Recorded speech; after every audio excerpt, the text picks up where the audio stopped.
Welcome to Study Loop. Alright, first we want to check the normality assumption, and you can use a QQ plot to do that, to visually check for normality. And if you were to check that out, it's very linear, so it meets the assumptions. Again, that's a QQ plot. It looks linear, which means it's normal. Test the claim that the mean breakdown voltage is less than 9 volts. So the null hypothesis would be that mu is greater than or equal to 9, and the alternative hypothesis would be that the mean is less than 9. The test statistic is going to be calculated as x bar minus mu over s over the square root of n. And I calculated the mean to be 9.117. The standard deviation to be 0.4638. And there were 12 elements in the data set.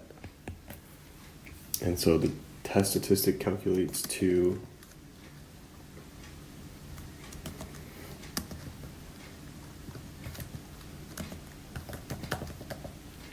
0.874.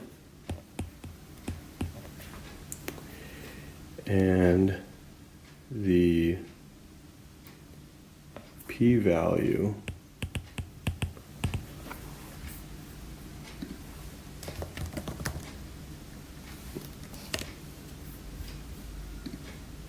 for a t-score that is one-sided of 0.874 with 11 degrees of freedom, because that's one less than the sample size, is about 0.2004, and that is a p-value that would lead us to not reject the null hypothesis or fail to reject. There is not enough evidence. Construct a 95% one-sided upper confidence bound. Well, that would be the sample mean plus the critical t times the standard deviation over the square of the sample size. So the critical t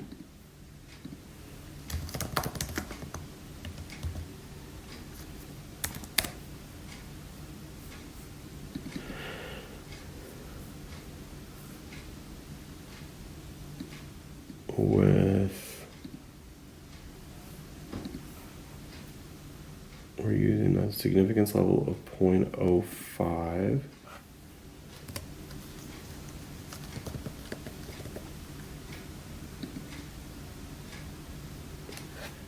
And this is left tail is negative 1.7959. So we take our mean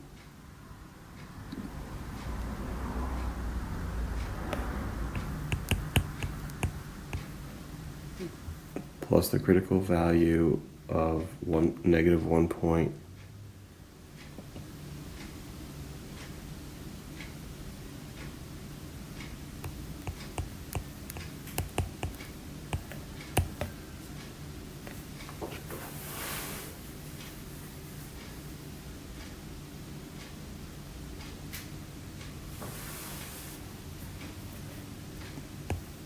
times the standard deviation of 0.4638 over 12.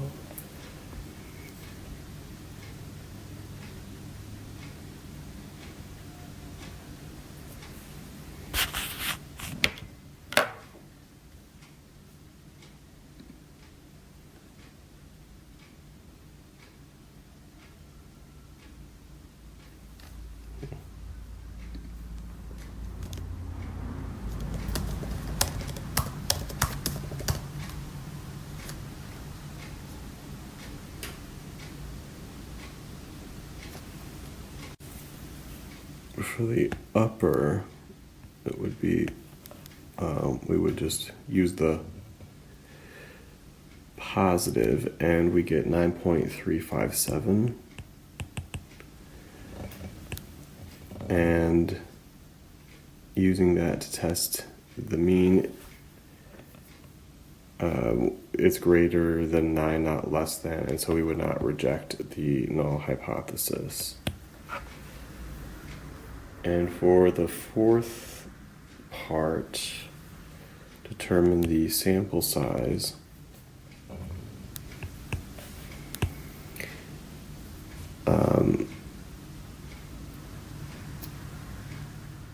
We can use the formula z sub b times sigma plus z times z sub alpha times sigma over mu naught minus mu 1 squared. Z sub beta and alpha are the z values.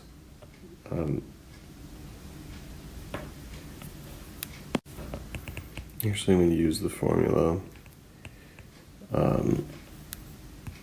the critical z times sigma over the margin of error squared, and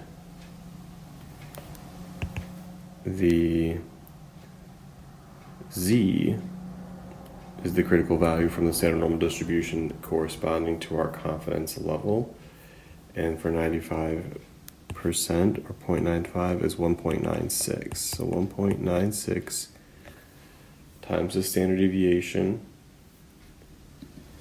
of 0.4638 over our desired margin of error squared.